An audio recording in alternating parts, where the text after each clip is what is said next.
More on this, let's bring in Barbara Smith, a former law clerk to Supreme Court Justice Samuel Alito. She also worked in the White House counsel's office for President George W. Bush. And Brianne Gorod, chief counsel for the Constitutional Accountability Center and former law clerk for Supreme Court Justice Stephen Breyer. Welcome to both of you. Brianne, to you first.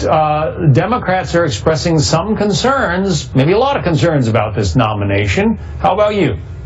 Yeah, there are a lot of reasons to be concerned. There are a number of troubling aspects of Judge Gorsuch's record. A penchant for siding with corporate interests and corporations over individuals trying to hold them accountable when they violate the law. A penchant for not respecting federal civil rights protections passed into law by Congress. And a real antipathy to the role of the courts as a forum for vindicating individual rights and protections guaranteed in the Constitution. I mean, this nominee has a very heavy burden, a burden of showing that he has mainstream views, that he will put law over ideological preferences, and critically that he is independent of the president who appointed him. I mean, it's worth keeping in mind the context in which this nomination comes. We're just days past the announcement of the president's Muslim ban, his firing of the acting attorney general for refusing to defend that ban. I mean, we need to know that Judge Gorsuch does not share the, frankly, authoritarian views of the president who nominated him, and that he respects the critical role of the courts as an independent check on illegal action by the executive branch. Well, because words matter, it's worth pointing out that it's not a Muslim ban, it's a travel ban, and it is temporary. Wanted to go to you, Barbara. What is your view of Judge Gorsuch? Yeah, I just have to fundamentally disagree with that analysis of his record. I think Judge Gorsuch has thought long and hard about what the proper role of a federal appellate judge is in our constitutional system.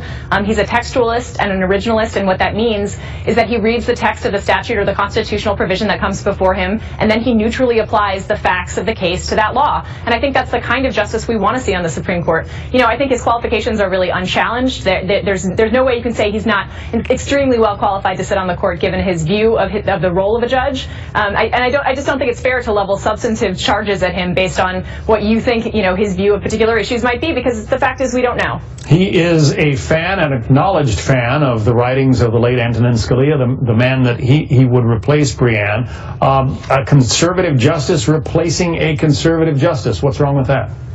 Well, I mean, the key question is, you know, will he follow all of the Constitution or just the parts of the Constitution that he particularly likes? You know, it's also worth keeping in mind the promises that candidate Trump made throughout the campaign, which was that he was going to apply a litmus test to his nominee, that he would make sure that his nominee would vote to overrule Roe v. Wade, that his nominee would have particular views on guns and on religious liberty. I mean, that is very unusual, and it's very troubling. Hillary Clinton said the same thing regarding, you know, litmus tests on Roe v. Wade. You know, litmus tests are a problem, you know, no matter what candidate articulates them. The question for any justice is whether they will faithfully apply the text and history of the Constitution.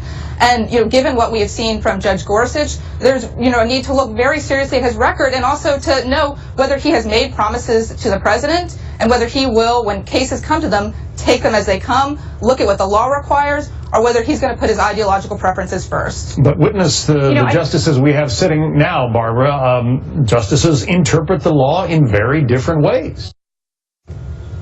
Sure, and I think if we want an answer to the question, how will Justice Gorsuch interpret the law, we can listen to his own words from his speech just last night, where he said he was acutely aware of his own imperfections and he would faithfully apply the statutes that he's interpreting and the Constitution as it's written. So I take him at his word that that's the kind of judge he intends to be. And I think, you know, there's to add a little levity to the conversation, I think there's something Brianne and I can agree on, which is we'd both love to see a justice on the Supreme Court sitting with his former boss, Justice Kennedy. As a former Supreme Court clerk myself, I think that would be an incredible thing to see for the court and for both of them. It will be interesting, assuming he is confirmed, and that is not a given just yet. Barbara Smith, Brianne Gorod, thanks very much.